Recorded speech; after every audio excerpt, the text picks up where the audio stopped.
ಪ್ರಾರ್ಥನೆ ಮಾಡ್ಕೊಳ್ಳೋಣ. Let's pray. ನಮ್ಮನ್ನು ಬಹಳವಾಗಿ ಪ್ರೀತಿಸುವ ನಮ್ಮ ತಂದೆಯಾದ ದೇವರೇ, ನಿಮ್ಮ ಪರಿಶುದ್ಧ ನಾಮಕ್ಕೆ ಸ್ತೋತ್ರವಾಗಲಿ. ಸಂಜೆ ವೇಳೆಯಲ್ಲಿ ಈ ರೀತಿಯಾಗಿ ನಾವು ಬರಲು ಕೃಪೆ ತೋರಿಸಬೇಕಾಗಿ ಸ್ತೋತ್ರ. ನಮ್ಮೆಲ್ಲರನ್ನ ನಿಮ್ಮ ಪರಿಶುದ್ಧ ಆತ್ಮನಿಂದ ತುಂಬಿಸಿರಿ. ಪಾಸ್ಟರ್ ಶೈನಿಯವರು ವಾಕ್ಯವನ್ನು ಹಂಚಿಕೊಳ್ಳುವಾಗಲೂ ನೀವು ತಾನೇ ಜೊತೆಗಾರರಾಗಿದ್ದು, ದೇವರೇ ಅವ್ರು ಹೇಳುವಂತ ಆ ವಾಕ್ಯಗಳನ್ನು ನಾವು ಅರ್ಥ ಮಾಡಿಕೊಳ್ಳಲು ಸಹಾಯ ಮಾಡಿರಿ. ಯಾವ ತಡೆಗಳಿಲ್ಲದೆ ನಾವೆಲ್ಲರೂ ಈ ಒಂದು ಮೀಟಿಂಗ್ ನ ಪ್ರಾರಂಭದಿಂದ ಅಂತ್ಯದವರೆಗೂ ಇದ್ದು ನಿಮ್ಮ ಕೃಪೆಯನ್ನು ಹೊಂದಲು ಸಹಾಯ ಮಾಡಿ. ಎಲ್ಲಾ ತಡೆಗಳನ್ನ ನೀಗಿಸಿ ಯೇಸು ನಾಮದಲ್ಲಿ ಪ್ರಾರ್ಥಿಸ್ತೇನೆ ತಂದೆ, ಆಮೇಲೆ I have decided to follow Jesus ಅಂತ ಕಳೆದ ವಾರನು ಕಲ್ತಿದ್ವಿ. ಅದನ್ನ ಹಾಡ್ಕೊಳ್ಳೋಣ. Sing, I have decided to follow Jesus. I have decided to follow Jesus. I have decided to follow Jesus. I have decided to follow Jesus. No turning back, no turning back. No turning back, no turning back. The cross before me, the world behind me. The cross before me, the world behind me. The cross before me, the world behind me. No turning back, no turning back. No turning back, no turning back. Though none go with me, still I will follow. Though none go with me, still I will follow. Though none go with me, still I will follow. No turning back, no turning back.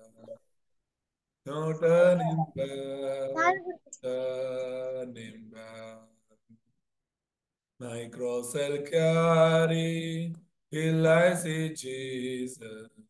My cross I'll carry till I see Jesus. My cross I carry till I see Jesus.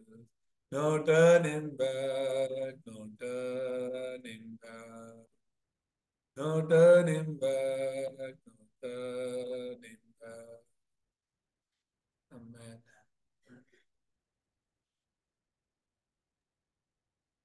Amen. Share screen, please, Pastor.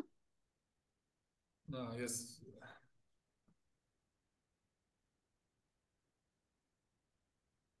Okay. So we are continuing with New Life, New Living. Salvation is found in no one else. We are reaching the end of the message. ನಾವು ಈ ಒಂದು ಹೊಸ ಜೀವ ಹೊಸ ಜೀವನ ಅನ್ನುವಂತ ಎರಡನೇ ಪಾಠದಲ್ಲಿ ಕೊನೆ ಹಂತಕ್ಕೆ ಬಂದಿದ್ದೇವೆ. So I think last week we looked at the 6 states of non-believers. ಕಳಸಲ್ಲಿ ನಾವು ಈ ಅವಿಶ್ವಾಸಿಗಳ 6 ಸ್ಥಿತಿಗಳನ್ನ ನೋಡಿದೀವಿ. And actually the 6 states of non-believers we know very well from the basic cross message that we continuously study. ರಕ್ಷಣೆಯ ಮಾರ್ಗ ಅಂತ ನಾವು ಮೊದಲಿಂದಲೂ ಕಲಿತಾ ಬಂದಿದೀವಲ್ಲ, ಅದರಲ್ಲಿ ಈ 6 ಸೈತಾನ ಮಕ್ಕಳ ಸ್ಥಿತಿಗಳನ್ನ ನಾವು ನೋಡ್ತಾ ಬಂದಿದ್ದೀವಿ. And one very important point is the curses and disasters to the next generation, the 6th state of non-believers. So ಈ 6 ಸಮಸ್ಯೆಗಳು ಕೂಡ ನಮ್ಮ ಮೇಲೆ ಮಾತ್ರ ಇರೋದಲ್ಲ, ನಮ್ಮ ನಂತರದ ಸಂತತಿಯ ಮೇಲೂ ಪೀಳಿಗೆಯ ಮೇಲೂ ಬರುತ್ತೆ. So through the family line that does not have Christ, Satan continues to work through the next generation.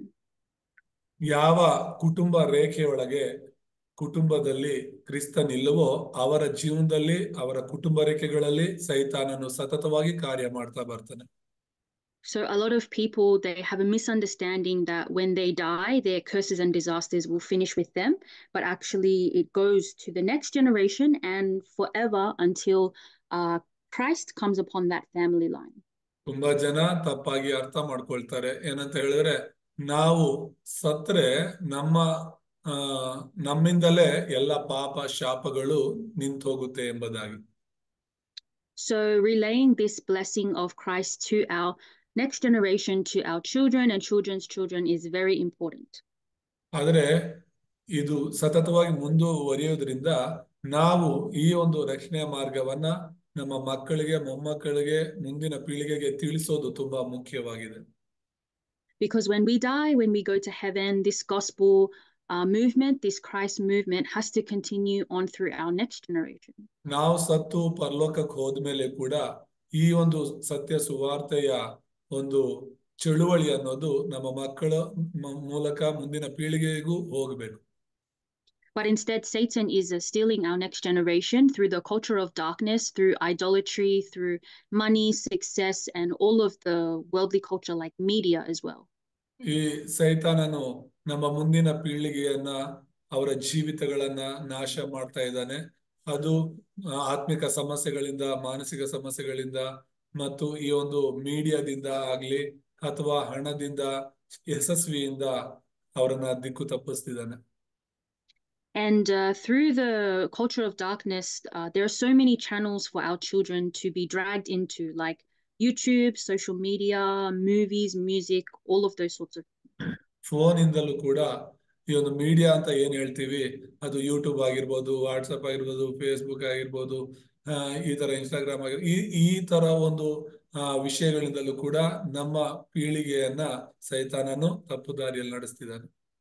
So if we don't teach our children, next generation, the correct spiritual mystery of Christ, then they will be dragged by all of the worldly things. ಒಂದು ವೇಳೆ ನಾವು ಈ ಕ್ರಿಸ್ತನ ಸುವಾರ್ತೆನ ಸರಿಯಾಗಿ ನಾವು ಮುಂದಿನ ಪೀಳಿಗೆಗೆ ಹೇಳಿಲ್ಲ ಅಂತ ಹೇಳಿದ್ರೆ, ಈ ತರ ವಿಷಯಗಳಿಂದ ಸೈತಾನನು ಅವರನ್ನ ದೇವರಿಂದ ದೂರ ಮಾಡ್ತಾನೆ. And not just there, even in the schools, there are many teachers that teach our children, but those teachers, they don't have the covenant. ತುಂಬಾ ಜನ ದೇವರ ವಾಕ್ಯವನ್ನಾಗಲಿ ಅಥವಾ ಲೋಕದಲ್ಲಿ ಹೇಳ್ಕೊಡುವಂತಹ ಟೀಚರ್ಸ್ ಇದ್ದಾರೆ, ನಮ್ಮ ಮಕ್ಕಳಿಗೆ ಹೇಳ್ಕೊಡ್ತಿರ್ತಾರೆ, ಆದ್ರೆ ಅವ್ರಿಗೆ ಸತ್ಯ ಗೊತ್ತಿಲ್ಲ ತುಂಬಾ ಜನರಿಗೆ. So those teachers, they can have their own religious background, and that influences as well how they teach our children. So if our children don't have the firm covenant, they don't know Christ accurately, they can be led astray by those teachers' teachings. ಒಂದು ವೇಳೆ ನಮ್ಮ ಮಕ್ಕಳಿಗೆ ಅಥವಾ ನೀವು ಈ ಒಂದು ಸುವಾರ್ತೆನ ಸರಿಯಾಗಿ ಅರ್ಥ ಮಾಡ್ಕೊಂಡಿಲ್ಲ ಅಂದ್ರೆ, ಮುಂದೆ ನೀವೇನೆಲ್ಲ ಕೇಳ್ತಿರೋ, ಜನರು ಏನೆಲ್ಲ ನಿಮ್ಗೆ ಹೇಳ್ಕೊಡ್ತಾರೋ ಅವರ ಬೋಧನೆಗಳಿಂದ ನೀವು ದಾರಿ ತಪ್ಪಬಹುದು. So for example, when I was in high school, I was taught meditation by one of my teachers in school. ಉದಾಹರಣೆ ಹೇಳ್ಬೇಕಂದ್ರೆ, ನಾನು ಸ್ಕೂಲಲ್ಲಿ ಓದ್ತಿರ್ಬೇಕಾದ್ರೆ ನಮ್ಮ ಶಾಲೆಯಲ್ಲಿ ಒಂದು ಟೀಚರು ಧ್ಯಾನದ ಬಗ್ಗೆ ಹೇಳ್ಕೊಡ್ತಾ ಇದ್ರು. And she was my teacher, so of course I trusted her and I followed to do the meditation, and I had a spiritual experience. ಶಾಲೆಯಲ್ಲಿ ಅದು ಕೂಡ ಅವರು ನನ್ನ ಟೀಚರ್ ಆಗಿದ್ರಿಂದ ಅವ್ರು ಏನೇ ಹೇಳಿದ್ರು ಕೂಡ ನಾನು ಅದು ನಂಬ್ತಾ ಇದ್ದೆ, ಮಾಡ್ತಾ ಇದ್ದೆ. ಹಾಗಾಗಿ ಅವ್ರು ಹೇಳ್ದಂತೆ ನಾನು ನಡ್ಕೊಳ್ತಿದ್ದೆ. At that time, I didn't know that meditation without the word of God, without the covenant, is wrong. So I thought this is a good experience that I'm having. ಆ ಒಂದು ಧ್ಯಾನದ ಬಗ್ಗೆ ನನಗೆ ಹೇಳ್ಕೊಡುವಾಗ ಇದೇನೋ ಚೆನ್ನಾಗಿದೆ ಅಂತ ಅನ್ಕೊಂಡೆ. ಯಾಕಂದ್ರೆ ಅವಾಗ ನನಗೆ ಯೇಸುವಿನ ಸರಿಯಾದ ಸುವಾರ್ತೆ, ಒಡಂಬಡಿಕೆ ಗೊತ್ತಿಲ್ಲದೆ ಇದ್ದದ್ರಿಂದ ಅವ್ರು ಹೇಳ್ಕೊಡ್ತಿದ್ದೆ ಸರಿಯಾಗಿತ್ತು ಅಂತ ಅನಿಸ್ತಿತ್ತು. And through that one experience of meditation, I was dragged for many years to continuously do meditation. I didn't know it was making my spiritual problems worse. ಸತತವಾಗಿ ಇದನ್ನ ನಾನು ಮಾಡ್ತಾನೆ ಬರ್ತಾ ಇದ್ದೆ ಶಾಲೆಗಳಲ್ಲಿ. ಇದು ನನ್ನನ್ನ ಆತ್ಮಿಕವಾಗಿ ತಪ್ಪುದಾರಿ ಹಿಡಿಸ್ತಾ ಇದೆ ಅಂತ ನನ್ಗೆ ಗೊತ್ತಿಲ್ಲದೇನೆ ಮಾಡ್ತಾ ಇದ್ದೆ. But if I was like you guys, if I understood the danger of meditation, if I knew that this was not the gospel method, then I wouldn't have to fall into the deception of meditation. ಒಂದು ವೇಳೆ ನಿಮ್ಮ ತರ ಈ ವಯಸ್ಸಲ್ಲೇ ಆ ಸುವಾರ್ತೆ, ಒಡಂಬಡಿಕೆನ ಸರಿಯಾಗಿ ತಿಳಿದವಳಾಗಿ ನಾನು ಇದ್ದಿದ್ರೆ ಆ ಒಂದು ಧ್ಯಾನದ ಚಳುವಳಿಯಲ್ಲಿ ನಾನು ಬೀಳ್ತಿರ್ಲಿಲ್ಲ, ಅದನ್ನ ನಾನು ಮಾಡ್ತಿರ್ಲಿಲ್ಲ.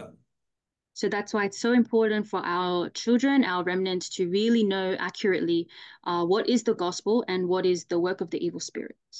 ಹಾಗಾಗಿನೇ ನಾವು ನಮ್ಮ ಮಕ್ಕಳು ದೇವರ ವಿಷಯ ಏನು, ಸೈತಾನನ ವಿಷಯ ಏನು, ಅವನ ಕಾರ್ಯಗಳೇನು ಅಂತ ತಿಳಿದಿರ್ಬೇಕು.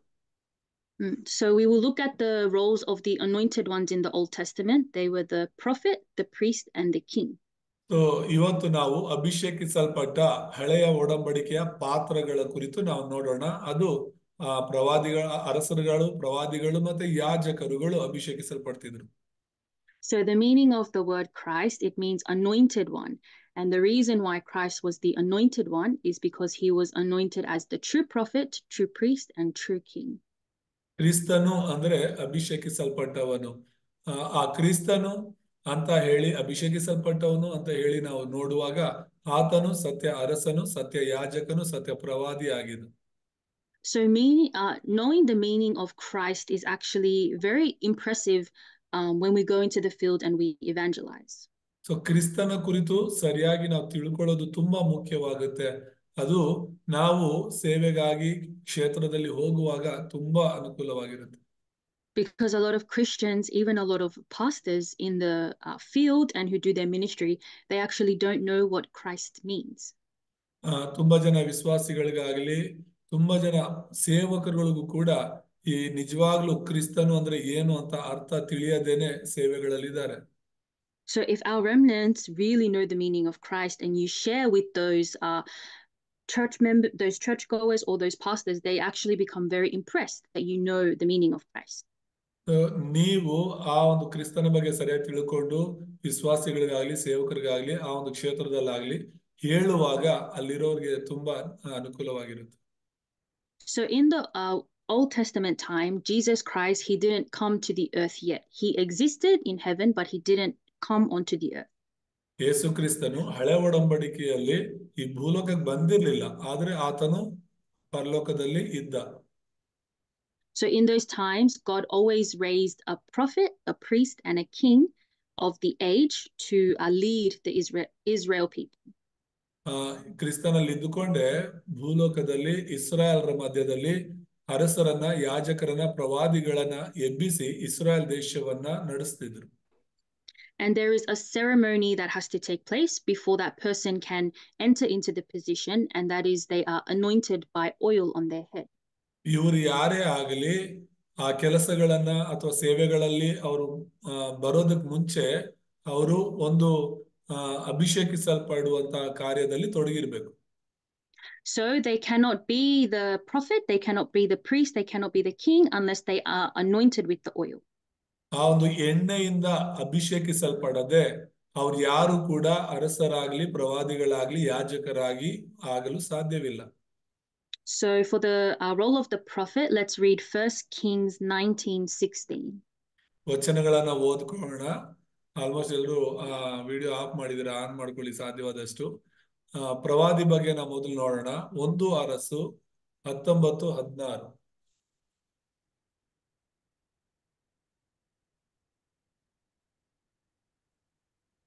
1 Arasu 19:16.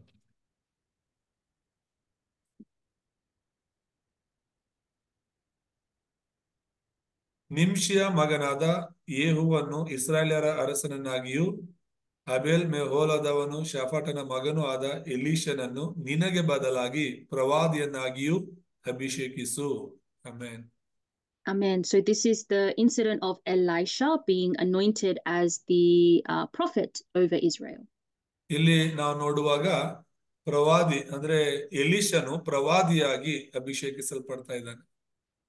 And Elisha is the one who was called by Elijah. And when he was called, he burned all of his farming equipment and he just followed Elijah.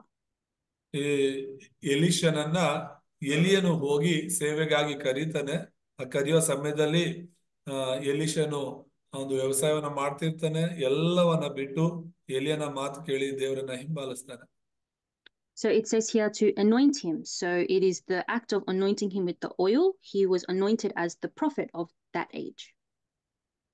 ಎಲೀಷನಿಗೆ ದೇವರು ಎಲಿಯನಿಗೆ ಹೇಳ್ತಾ ಇದ್ದಾನೆ, ನೀನು ಹೋಗಿ ಎಲೀಷನನ್ನ ಎಣ್ಣೆಯಿಂದ ಅಭಿಷೇಕಿಸು, ಆತನು ಇಸ್ರಾಯೇಲ್ಯರಿಗೆ ಪ್ರವಾದಿಯಾಗಿರ್ಲಿ ಎಂಬುದಾಗಿ. And the role of the prophet, they were the ones who continuously called the people back to God. They always reminded the people, the Israelites, what their identity was. ಈ ಪ್ರವಾದಿಗಳ ಕೆಲಸ ಏನಾಗಿತ್ತು ಅಂತ ಹೇಳಿದ್ರೆ ಇಸ್ರಾಯೇಲ್ಯರನ್ನ ಅವರು ದೇವರಿಂದ ದೂರವಾದಾಗಲೆಲ್ಲ ಹಿಂತಿರುಗಿ ದೇವರ ಬಳಿಗೆ ಬರುವಂತೆ, ಅವರು ದೇವ್ರ ಮಕ್ಕಳು ಅನ್ನೋದನ್ನ ಮರೆಯದೆ ದೇವ್ರಿಗಾಗಿ ಜೀವಿಸಲಿಕ್ಕೆ ಅವರು ಪ್ರೋತ್ಸಾಹ ಮಾಡ್ತಾ ಇದ್ರು. So all they could do was call the people, keep calling them as the prophet. But Jesus Christ, as the true prophet, he opened the way for us to meet God through his own body, which he was crucified on the cross. So, ಇಲ್ಲಿ ಈಗಿನ ಪ್ರವಾದಿಯನ್ನ ನಾವು ನೋಡೋದಾದ್ರೆ, ಅದು ಯೇಸುವನ್ನ ಪ್ರವಾದಿಯಾಗಿ ಸತ್ಯ ಪ್ರವಾದಿಯಾಗಿ ನೋಡೋದಾದ್ರೆ, ಯೋಹಾನ ಸುವಾರ್ತೆ 14:6 ನೋಡುವಾಗ ಆತನೇ ನಮಗೆ ದೇವರನ್ನ ಭೇಟಿಯಾಗಲು ಮಾರ್ಗವನ್ನ ತೆರೆದನೆಂಬುದಾಗಿ ನೋಡ್ತೀವಿ. So John 14:6, Jesus says, I am the way, the truth, and the life. No one comes to the Father except through me. ಯೋಹಾನ ಸುವಾರ್ತೆ 14:6 ನಾವು ನೋಡ್ತೇವೆ, ನಾನೇ ಮಾರ್ಗವು ಸತ್ಯವು ಜೀವವಾಗಿದ್ದೇನೆ, ನನ್ನ ಮೂಲಕವಾಗಿ ಹೊರತು ಯಾರು ತಂದೆಯ ಬಳಿಗೆ ಬರುವುದಿಲ್ಲ ಎಂಬುದಾಗಿ. So we always say Jesus is the way, but not just the way, but he is the only way to meet God. ಇಲ್ಲಿ ಆ ವಚನಗಳಲ್ಲಿ ನಾವು ನೋಡುವಾಗ ಯೇಸು ಎಲ್ಲಾ ಮಾರ್ಗಗಳಲ್ಲಿ ಈತನು ಒಂದು ಮಾರ್ಗ ಅಂತ ಹೇಳಲ್ಪಟ್ಟಿಲ್ಲ, ಈತನು ಮಾತ್ರನೇ ದೇವರನ್ನ ಭೇಟಿಯಾಗಲು ಮಾರ್ಗ ಎಂಬುದಾಗಿ ಬರೆಯಲ್ಪಟ್ಟಿದೆ. And many people of the world, many famous philosophers, they always did a lot of study to find out what is the way, what is the way for us to live our life, what is the way for us to go to heaven and have eternal life. ಪ್ರಪಂಚದಲ್ಲಿ ತುಂಬಾ ಜನ ಪಂಡಿತರು, ತುಂಬಾ ಜನ ತತ್ವಜ್ಞಾನಿಗಳು, ವಿಜ್ಞಾನಿಗಳು ಯಾವ ರೀತಿ ನಾವು ಸರಿಯಾದ ಜೀವಿತವನ್ನ ಜೀವಿಸಬೇಕು, ಯಾವ ರೀತಿ ನಾವು ಪರಲೋಕಕ್ಕೆ ಹೋಗಬಹುದು ಎಂಬುದಾಗಿ ಅನೇಕ ಒಂದು ವಿದ್ಯಾಭ್ಯಾಸಗಳನ್ನ ಅಥವಾ ವಿದ್ಯೆಗಳನ್ನ ಕಲ್ತಿದ್ದಾರೆ, ಓದಿದ್ದಾರೆ. And religion teaches that the way to meet God is through good deeds and through being a good person. ಕೊನೆಗೆ ಈ ಧರ್ಮಗಳ ಕುರಿತು ನೋಡುವಾಗ ಈ ಧರ್ಮಗಳು ಹೇಳ್ಕೊಡೋದೇನಂದ್ರೆ, ನಾವು ಪರಲೋಕಕ್ಕೆ ಹೋಗ್ಬೇಕು ಅಂದ್ರೆ ಒಳ್ಳೆ ಕಾರ್ಯಗಳನ್ನ ಮಾಡುವುದರ ಮೂಲಕ ಮಾತ್ರ ಹೋಗಬಹುದು ಎಂಬುದಾಗಿ. But Jesus says no one can come to the Father except through me. So good deeds without Christ, good deeds without the gospel, they mean nothing. ಅದಕ್ಕಾಗಿ ನಾವು ಅರ್ಥ ಮಾಡ್ಕೋಬೇಕು, ಕ್ರಿಸ್ತನಿಲ್ಲದೆ ಒಳ್ಳೆ ಕಾರ್ಯಗಳು, ಕ್ರಿಸ್ತನಿಲ್ಲದೆ ಒಳ್ಳೆಯ ನಡತೆ ಖಂಡಿತವಾಗ್ಲೂ ಕೂಡ ಪ್ರಯೋಜನ ಇಲ್ಲ. So we have to be so firm when we preach that Jesus is the only way, because a lot of times when I evangelize in the field, people don't like this message.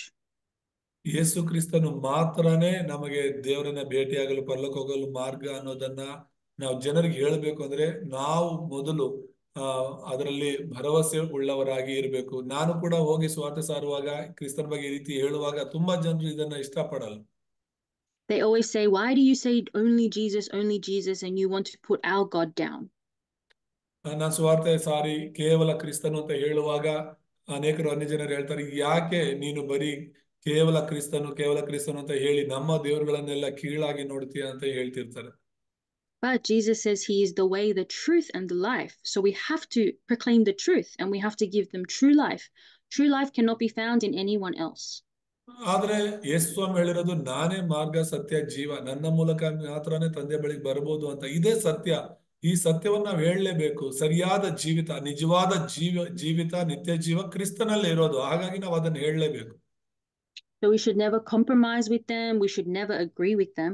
We have to be really firm and tell them the truth. Jesus Christ is the only way. That is the method that God gave us. ಅನ್ಯ ಜನರ ಮಾತುಗಳ ಸಂಗಡಲೋ ಅಥವಾ ಸುವಾರ್ತೆ ತಿಳಿಯದೇ ಇರುವಂತಹ ವಿಶ್ವಾಸಿಗಳು, ಸೇವಕರ ಸಂಗಡಲೋ ನಾವು ಹೊಂದಾಣಿಕೆ ಆಗಲೇಬಾರ್ದು. ಕ್ರಿಸ್ತನ ವಿಷಯದಲ್ಲಿ ಸತ್ಯವನ್ನ ನಾವು ಯಥಾರ್ಥವಾಗಿ ಸಾರಲೇಬೇಕು. And all of the prophets that God raised, they always pointed towards the coming Messiah, the coming Christ. They never said, believe in me, follow me. They always said we have to follow Christ, the Messiah who will come to save us. ಹಳೆ ಒಡಂಬಡಿಕೆಯಲ್ಲಿ ಎಷ್ಟೇ ಪ್ರವಾದಿಗಳು ಇದ್ರೂ ಕೂಡ ಆ ಪ್ರವಾದಿಗಳೆಲ್ಲರೂ ಯಾರು ಕೂಡ ನಾನೇ ಮಾರ್ಗ ಅಂತ ಒಬ್ರು ಹೇಳಿಲ್ಲ.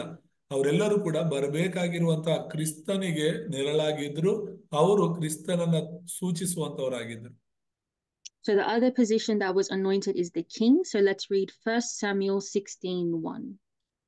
ಎರಡನೇ ಒಂದು ಸ್ಥಾನವನ್ನ ನೋಡುವಾಗ ಅರಸನ ಸ್ಥಾನ, ಅದರ ಬಗ್ಗೆ ಕೂಡ ದೇವರು ಬೈಬಲ್ ಅಲ್ಲಿ ಹೇಳಿರುವುದನ್ನ ಓದೋಣ. 1 ಸಮುವೇಲ 16 1ನೇ ವಚನವನ್ನ ಓದೋಣ.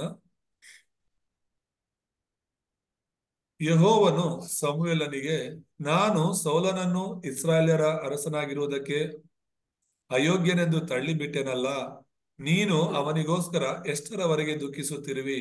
ಕೊಂಬನ್ನು ಎಣ್ಣೆಯಿಂದ ತುಂಬಿಸಿಕೊಂಡು ಬಾ, ನಾನು ನಿನ್ನನ್ನು ಬೆತ್ಲೆಹೇಮಿನವನಾದ ಈಶಾಯನ ಬಳಿಗೆ ಕಳುಹಿಸುತ್ತೇನೆ. ಅವನ ಮಕ್ಕಳಲ್ಲೊಬ್ಬನನ್ನು ಅರಸನನ್ನಾಗಿ ಆರಿಸಿಕೊಂಡಿದ್ದೇನೆ ಎಂದು ಹೇಳಿದನು. Amen. Amen. So this is talking about the anointing of David, King David. ಇಲ್ಲಿ ಅರಸನಾದ ದಾವಿದನನ್ನ ಅಭಿಷೇಕಿಸುವುದರ ಕುರಿತು ಬರೆಯಲ್ಪಟ್ಟಿರೋದು. So David was of the family line of Jesse. And in this Bible verse, it says, I am sending you to Jesse of Bethlehem. I have chosen one of his sons to be king. ಇಲ್ಲಿ ದಾವಿದನು ಬಂದು ಈಶಾಯನ ಕುಟುಂಬಸ್ಥನ ಅಂದ್ರೆ ಈಶಾಯನ ಮಗನಾಗಿದ್ದಾನೆ. ಆ ಈಶಾಯನ ಬಳಿಗೆ ನಾನು ಕಳಿಸ್ತೀನಿ, ಬಾ, ಅವರ ಮಕ್ಕಳಲ್ಲಿ ಒಬ್ಬನನ್ನ ನೀನು ಅಭಿಷೇಕಿಸಬೇಕು ಅಂತ ಕರೀತಿದ್ದಾನೆ. And at this time, Saul was the king, but Saul lost hold of the covenant and he became arrogant. So God wanted to get rid of him and raise up King David as king. ಆ ಸಮಯದಲ್ಲಿದ್ದಂತಹ ಸೌಲ ಅರಸನಾಗಿದ್ದ, ಆದ್ರೆ ಅವನು ದೇವರ ಒಡಂಬಡಿಕೆಯನ್ನ ಕಳ್ಕೊಂಡಿದ್ದ. ಹಾಗಾಗಿ ಅವನ ಸ್ಥಾನದಲ್ಲಿ ದೇವರು ಬೇರೊಬ್ಬನು, ಯಾರು ದೇವರ ಒಡಂಬಡಿಕೆ ಹಿಡ್ಕೊಂಡಿದ್ದಾರೋ ಅವನನ್ನು ಎಬ್ಬಿಸ್ಬೇಕು ಅಂತ ಯೋಚನೆ ಮಾಡಿದ್ರು. So the role of the worldly king is they protect the citizens as the king. They are ruling over and protecting the people. ಈ ಲೋಕಾನುಸಾರ ಅರಸರಾಗಿರುವಂತವರು ಆ ದೇಶವನ್ನ, ಅವರವರ ದೇಶವನ್ನ, ಅವರವರ ಜನರನ್ನ ಅವರು ಕಾಪಾಡಬೇಕಾಗಿದೆ. So God wanted to raise a firm king, a king who had firm faith, like a King David.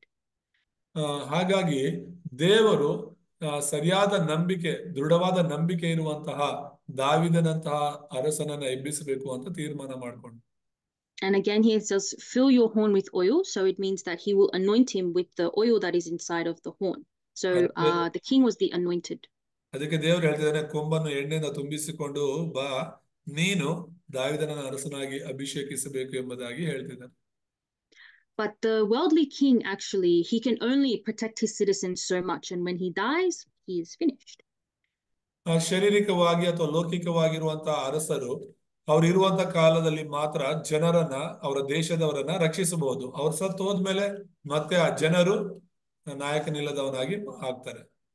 And the king can only fight the physical battle against the enemies who come into the land. But actually, Jesus Christ, he came as the true king.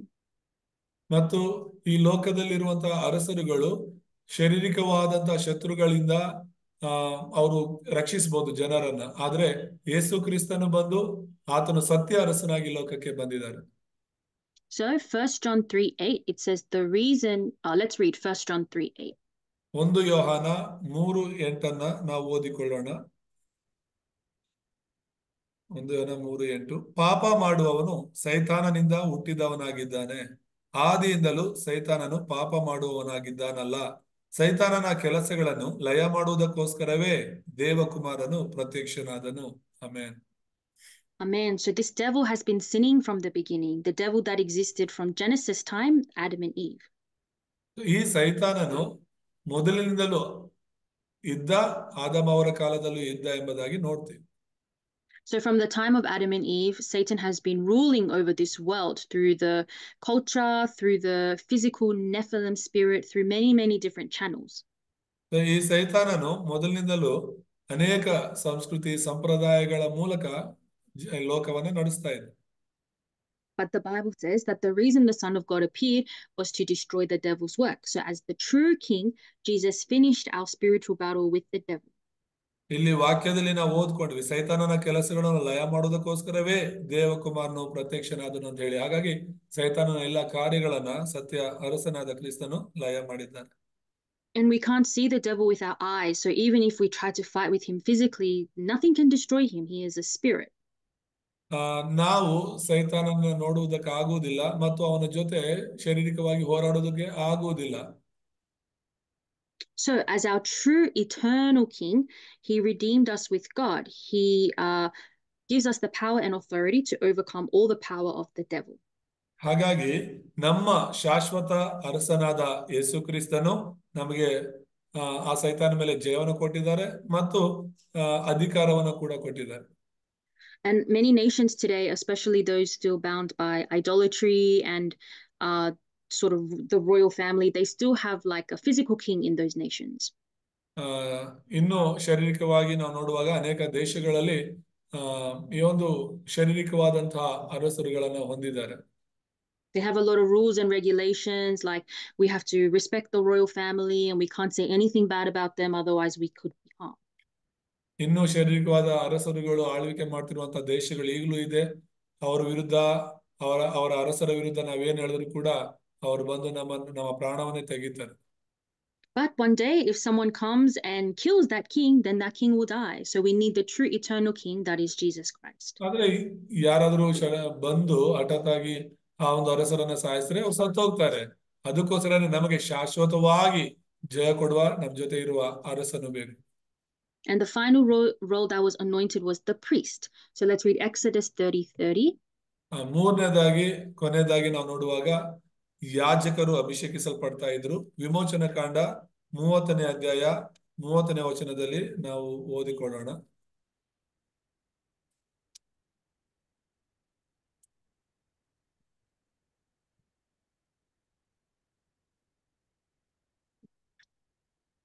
ಅದಲ್ಲದೆ ಆರೋನನು ಅವನ ಮಕ್ಕಳು ನನಗೆ ಯಾಜಕರಾಗುವಂತೆ ಅವರನ್ನು ಅಭಿಷೇಕಿಸಿ ಪ್ರತಿಷ್ಠಿಸಬೇಕು. Amen. Amen. So again, anointing. They anointed Aaron as the priest. So Aaron and his sons would serve God as priests. ದೇವರು ಇಲ್ಲಿ ಹೇಳ್ತಾ ಇರುವಂತದ್ದು ಆರೋನನು ಮತ್ತು ಅವನ ಮಕ್ಕಳು ನನಗೆ ಯಾಜಕರಾಗಿರಬೇಕು ಎಂಬುದಾಗಿ ಅವರನ್ನು ಅಭಿಷೇಕಿಸಬೇಕು ಎಂಬುದಾಗಿ ಹೇಳ್ತಿದ್ದಾರೆ. And the role of the priest in the Old Testament was to give the blood sacrifice on the altar to God for the sins of all of the people. ಹಳೆ ಒಡಂಬಡಿಕೆಯ ಯಾಜಕರ ಪಾತ್ರವೇನಾಗಿತ್ತು ಅಂತ ಹೇಳಿದ್ರೆ ಜನರ ಪಾಪಗಳಿಗೋಸ್ಕರ ಅವರು ಕುರಿಯನ್ನ ಬಲಿಯಾಗಿ ಕೊಡಬೇಕಾಗಿತ್ತು. So if we want to have our sins forgiven, we have to bring the priest a lamb or an animal, and the priest puts his hand on our head, animal's head, and says, I transfer your sin to the animal. ಒಬ್ಬ ವ್ಯಕ್ತಿಯ ಪಾಪ ಕ್ಷಮಾಪಣೆ ಆಗಬೇಕು ಅಂತ ಹೇಳಿದ್ರೆ ಯಾಜಕನು ಏನ್ ಮಾಡ್ತಿದ್ದ ಅಂತ ಹೇಳಿದ್ರೆ ಒಂದು ಕೈಯನ್ನ ಕುರಿ ಮೇಲೆ ಇನ್ನೊಂದು ಕೈಯನ್ನ ಮನುಷ್ಯನ ಮೇಲೆ ಇಟ್ಟು ಮನುಷ್ಯನ ಪಾಪವನ್ನ ಕುರಿ ಮೇಲೆ ಹಸ್ತಾಂತರ ಮಾಡ್ತಿದ್ದ. Then they kill the animal, they burn it on the altar, they shed all of its blood. ಮತ್ತು ಆ ಕುರಿಯನ್ನ ಕುಯ್ದು ಅದರ ರಕ್ತವನ್ನೆಲ್ಲ ಯಜ್ಞವೇದಿಯ ಮೇಲೆ ಸುರಿತಾ ಇದ್ರು. And through this act, our sins can be forgiven because we are holding to the mystery of the blood and giving the sacrifice on the altar. ಇದರ ಮೂಲಕ ನಾವು ಆ ಒಡಂಬಡಿಕೆಯ ರಕ್ತವನ್ನ ಹಿಡ್ಕೊಳ್ಳೋದ್ರ ಮೂಲಕ ನಮ್ಮ ಎಲ್ಲ ಪಾಪಗಳು ಶಾಪಗಳು ಕ್ಷಮಾಪಣೆ ಆಗ್ತಾ ಇತ್ತು. And on the once a year, the priest would go into the most holy place inside of the tabernacle and give a special offering there. ವರ್ಷಕ್ಕೊಂದ್ಸಲಿ ಮಾತ್ರ ಮಹಾಯಾಜಕನು ಅತಿ ಪವಿತ್ರ ಸ್ಥಳದಲ್ಲಿ ಹೋಗಿ ಆ ಒಂದು ಮಂಜೂಷ ಪೆಟ್ಟಿಗೆ ಇರುವಂತಹ ಜಾಗದಲ್ಲಿ ಬಲಿಯ ರಕ್ತವನ್ನ ಸಮರ್ಪಣೆ ಮಾಡ್ತಿದ್ರು. But all of these rules and regulations and sacrificing the animal on the altar, it all represented the blood of Christ that would be shed on the cross. ಆ ಯಜ್ಞವೇದಿಯ ಮೇಲೆ ಬಲಿ ಕೊಡೋದು, ರಕ್ತ ಸುರಿಸೋದು ಅವೆಲ್ಲವೂ ಕೂಡ ಕ್ರಿಸ್ತನ ಬಲಿಯನ್ನ ಸೂಚಿಸುತ್ತಿತ್ತು. But what happened was the people, they just fell into religious living and they just kept bringing the animals, but not truly understanding what the bloodshed means. ಆದ್ರೆ ದಿನಗಳು ಕಳೀತಾ ಏನಾಯ್ತು ಅಂದ್ರೆ ಇಸ್ರಾಯೇಲ್ಯರಿಗೆ ಆ ಯಜ್ಞ ಸಮರ್ಪಣೆ ಮಾಡೋದು ಅಥವಾ ಕುರಿಯನ್ನ ಬಲಿಯಾಗಿ ಕೊಡೋದು ಒಂದು ಸಂಪ್ರದಾಯವಾಗಿ ಆಗ್ಬಿಡ್ತೇ ವಿನಃ ಅದರ ನಿಜವಾದ ಅರ್ಥವನ್ನ ಅವ್ರು ಕಳ್ಕೊಬಿಟ್ರು. And the representative case is Cain and Abel. Cain, he only bought the crops of his field, but Abel, he brought the fat portions with the blood as his sacrifice to God. ಜನರ ಪ್ರತಿನಿಧಿಗಳಾಗಿ ನಾವು ನೋಡೋದಾದ್ರೆ ಹೇಬೆಲ ಕಾಯಿನನ ಬಗ್ಗೆ ನಾವು ನೋಡಬಹುದು. ಆ ಒಂದು ಹೇಬೆಲನು ಒಂದು ಏನು ಕೊಬ್ಬನ್ನ ತೆಗೆದುಕೊಂಡು ಶ್ರೇಷ್ಠವಾದ ತಂದು ದೇವರಿಗೆ ಬಲಿಯಾಗಿ ಸಮರ್ಪಿಸ್ತಾನೆ. And the Bible says that God accepted Abel's offering because Abel held on to the mystery of the blood covenant. ವಾಕ್ಯ ಹೇಳುತ್ತೆ ದೇವರು ಹೇಬೆಲನ ಕಾಣಿಕೆಯನ್ನ ಸ್ವೀಕರಿಸಿದ್ರು ಎಂಬುದಾಗಿ ಮೆಚ್ಚಿದ್ರು ಎಂಬುದಾಗಿ ಕಾರಣ ಅವನು ರಕ್ತದ ಒಡಂಬಡಿಕೆಯನ್ನ ರಹಸ್ಯವನ್ನ ಹಿಡ್ಕೊಂಡಿದ್ದ. So when we worship, we always worship with the mystery of the blood of Christ that was shed on the cross to save us and redeem us. ಹಾಗಾಗಿ ನಾವು ಪ್ರಾರ್ಥಿಸುವಾಗ ಆರಾಧಿಸುವಾಗ ದೇವರ ಕ್ರಿಸ್ತನ ರಕ್ತವನ್ನ ಅದರ ಒಡಂಬಡಿಕೆಯನ್ನ ನಾವು ಹಿಡ್ಕೋಬೇಕು. ಅದು ಮಾತ್ರನೇ ನಮ್ಮನ್ನ ಬಿಡುಗಡೆ ಮಾಡುವಂತದ್ದಾಗಿದೆ. So we know that instead of the animals continuously sacrificing the animals year after year, Jesus Christ finally sacrificed himself on the cross and shed his blood as our final eternal sacrifice. ಪ್ರತಿ ಸಲ ಯಜ್ಞ ಏನು ಕುರಿಗಳನ್ನ ಬಲಿ ಕೊಡ್ತಾ ಇದ್ರು, ವರ್ಷಕ್ಕೊಂದ್ಸಲಿ ಕುರಿಯನ್ನ ಬಲಿಯಾಗಿ ಕೊಡ್ತಾ ಇದ್ರು. ಆದ್ರೆ ಈಗ ಕ್ರಿಸ್ತನು ನಮಗಾಗಿ ಬಂದು ಶಾಶ್ವತವಾಗಿ ಒಂದೇ ಸರಿ ಎಲ್ಲರ ಪಾಪಕ್ಕೋಸ್ಕರ ಬಲಿಯಾಗಿದ್ದಾರೆ. So as the true priest, he gave his own body. So let's read Romans 8:2. ಆತನು ನಿಜವಾದ ಸತ್ಯ ಯಾಜಕನಾಗಿ ತನ್ನ ದೇಹವನ್ನೇ ಜೀವಿತವನ್ನೇ ನಮಗಾಗಿ ಕೊಟ್ಟಿದ್ದಾರೆ. ಒಂದು ವಚನವನ್ನು ಓದ್ಕೊಳ್ಳೋಣ. ರೋಮಾಪುರ 8:2 ಯಾಕಂದರೆ ಜೀವವನ್ನುಂಟು ಮಾಡುವ ಪವಿತ್ರ ಆತ್ಮನಿಂದಾದ ನಿಯಮವು ನಿನ್ನನ್ನು ಪಾಪ ಮರಣಗಳಿಗೆ ಕಾರಣವಾದ ನಿಯಮದಿಂದ ಕ್ರಿಸ್ತ ಯೇಸುವಿನ ಮೂಲಕ ಬಿಡಿಸಿತು. Amen. Amen. So he is the spirit. It says Jesus Christ, the law of spirit who gives you life. So Jesus Christ's spirit that came into us sets us free from all of our original sin. ಇಲ್ಲಿ ನಾವು ನೋಡ್ತಿರುವಂತದ್ದು ಜೀವವನ್ನುಂಟು ಮಾಡುವ ಪವಿತ್ರ ಆತ್ಮದ ನಿಯಮ ನಮ್ಮನ್ನ ಪಾಪ ಮರಣಗಳಿಗೆ ಕಾರಣವಾದ ನಿಯಮದಿಂದ ಕ್ರಿಸ್ತ ಯೇಸುವಿನ ಮೂಲಕ ಬಿಡಿಸಿತು ಎಂಬುದಾಗಿ. So what we have to remember is our biggest problem was original sin, the sin of being eternally separated from God, never meeting God again. ನಮ್ಮ ಅತಿ ದೊಡ್ಡ ಸಮಸ್ಯೆ ಏನಾಗಿತ್ತು ಅಂದ್ರೆ ಮೂಲ ಪಾಪ. ಆ ಮೂಲ ಪಾಪದ ದೆಸೆಯಿಂದ ನಾವು ಶಾಶ್ವತವಾಗಿ ದೇವರಿಂದ ದೂರವಾಗಿದ್ವಿ. ಅದೇ ದೊಡ್ಡ ಸಮಸ್ಯೆಯಾಗಿತ್ತು. But when we receive the Spirit of Christ, our original sin problem is solved. It is finished. ಆದ್ರೆ ಯಾವಾಗ ನಾವು ಯೇಸುವನ್ನ ಅಂಗೀಕರಿಸಿಕೊಂಡಿವೋ ಆಗಲೇ ಈ ಮೂಲ ಪಾಪ ಪರಿಪೂರ್ಣವಾಗಿ ತೊಲಗಿತು. So there are many sins that we can commit, like lying, stealing, or cheating. ಆದರೂ ಪ್ರತಿದಿನ ನಾವು ಅನೇಕ ತಪ್ಪುಗಳನ್ನ ಮಾಡಬಹುದು. ಸುಳ್ಳು ಹೇಳೋದಾಗ್ಲಿ, ಕದಿಯೋದಾಗ್ಲಿ, ಅಥವಾ ಮೋಸ ಮಾಡೋದಾಗ್ಲಿ ಮಾಡ್ತಿರ್ತೀವಿ. But all of those sins can be forgiven. All of those sins are finished. The Bible says the greatest sin is if we do not believe. ಆ ಎಲ್ಲ ಪಾಪಗಳು ಕ್ಷಮಿಸಲ್ಪಡುತ್ತೆ. ನಿಜವಾದ ದೊಡ್ಡ ಪಾಪ ಯಾವುದು ಅಂತ ಹೇಳಿದ್ರೆ ಕ್ರಿಸ್ತನನ್ನ ನಂಬದೇ ಇರುವಂತದ್ದು. So as the true priest, Jesus Christ really shed his own blood, broke down the power of Satan, the devil, set us free from original sin. ಆ ಕ್ರಿಸ್ತನು ಸತ್ಯಯಾಜಕನಾಗಿ ಬಂದು ತಾನೇ ಬಲಿಯಾಗೋದ್ರ ಮೂಲಕ ಸೈತಾನನ ಎಲ್ಲ ಶಕ್ತಿಗಳನ್ನ ಮುರಿದು ಬಿಟ್ಟಿದ್ದಾರೆ. So in the Catholic faith, they still use a physical priest. Roman Catholic ಅವ್ರ ಕುರಿತು ನಾವು ನೋಡೋದಾದ್ರೆ ಅವ್ರು ಈಗಲೂ ಕೂಡ ಶಾರೀರಿಕವಾದ ಯಾಜಕನನ್ನ ಉಪಯೋಗಿಸ್ತಿದ್ದಾರೆ. So to confess their sins, instead of praying in the name of Jesus Christ, they go to the priest, human priest, and ask the priest to forgive their sins. Roman Catholic ವಿಶ್ವಾಸಿಗಳು ಏನ್ ಮಾಡ್ತಾರೆ ಅಂದ್ರೆ ಅವರ ಪಾಪ ಕ್ಷಮಾಪಣೆಗಾಗಿ ಕ್ರಿಸ್ತನ ಬಳಿಗೆ ಹೋಗೋದನ್ನ ಬಿಟ್ಟು ಆ ಯಾಜಕರ ಬಳಿಗೆ ಅಥವಾ ಆ ಒಂದು ಫಾದರ್ಗಳ ಬಳಿಗೆ ಹೋಗಿ ಅವರ ಪಾಪಗಳನ್ನ ಅರಿಕೆ ಮಾಡ್ತಿರ್ತಾರೆ.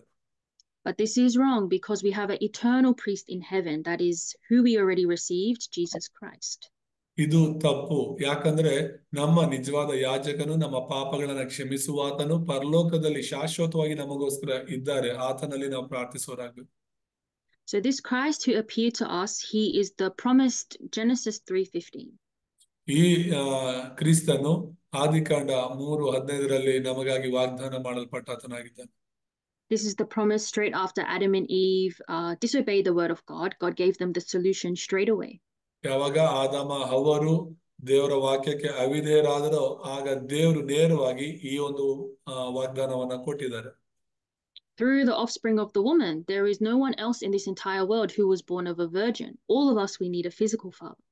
ನಮ್ಮೆಲ್ಲರಿಗೂ ಕೂಡ ಶಾರೀರಿಕವಾದ ತಂದೆ ಇದ್ದಾರೆ. ಆದ್ರೆ ಈ ಕ್ರಿಸ್ತನಿಗೆ ಶಾರೀರಿಕವಾದ ತಂದೆ ಇಲ್ಲ. ಇಡೀ ಪ್ರಪಂಚದಲ್ಲಿ ಕ್ರಿಸ್ತನು ಮಾತ್ರನೇ ಕನ್ಯೆಯಲ್ಲಿ ಹುಟ್ಟಿರೋದು. But through the virgin birth, Jesus was born perfect. That's why he was the perfect sacrifice for us on the cross. ಕ್ರಿಸ್ತನು ಮಾತ್ರನೇ ಪರಿಪೂರ್ಣವಾಗಿ ಕನ್ನಿಕೆಯಲ್ಲಿ ಹುಟ್ಟಿರುವಂತದ್ದು. ಹಾಗಾಗಿನೇ ಆತನು ಮಾತ್ರನೇ ನಮ್ಮೆಲ್ಲರಿಗೂ ಕೂಡ ಪರಿಪೂರ್ಣವಾದ ಯಜ್ಞವಾಗಿದ್ದಾನೆ. And let's read John 1:41. ನಾವು ಯೋಹಾನ ಸುವಾರ್ತೆ 1:41 ಓದ್ಕೊಳ್ಳೋಣ. ಇವನು ಮೊದಲು ತನ್ನ ಅಣ್ಣನಾದ ಸೀಮೋನನ್ನು ಕಂಡುಕೊಂಡು. John 1:41. 1:41. It says about the first thing Andrew did. Yes. ಇವನು ಮೊದಲು ತನ್ನ ಅಣ್ಣನಾದ ಸೀಮೋನನ್ನು ಕಂಡುಕೊಂಡು ಅವನಿಗೆ ಮೆಸ್ಸಿಯನು ನಮಗೆ ಸಿಕ್ಕಿದನು ಎಂದು ಹೇಳಿದನು. Amen. Amen. This is just explaining about the meaning of Messiah in Christ. It means the same thing. So ಇಲ್ಲಿ ಯೇಸು ಯೇಸುವನ್ನ ನಾವು ಕ್ರಿಸ್ತನು ಅಂತ ಹೇಳ್ತಿದೀವಲ್ಲ, ಆ ಕ್ರಿಸ್ತನು ಅಂದ್ರೆ ಮೆಸ್ಸಿಯನು. ಇಲ್ಲಿ ಆಂದ್ರೇಯನು ಹೇಳಿದ ಮೊದಲ ಮಾತು ತನ್ನ ಅಣ್ಣನಿಗೆ, ನಾವು ಮೆಸ್ಸಿಯನನ್ನ ಕಂಡುಕೊಂಡಿದೀವಿ ಅಂತ.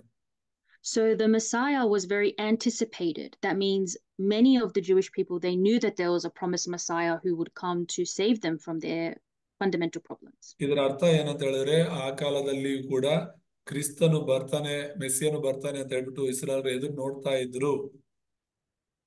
And Andrew was so excited that he ran to his brother Simon and told him, "We have found the Messiah, that is Christ."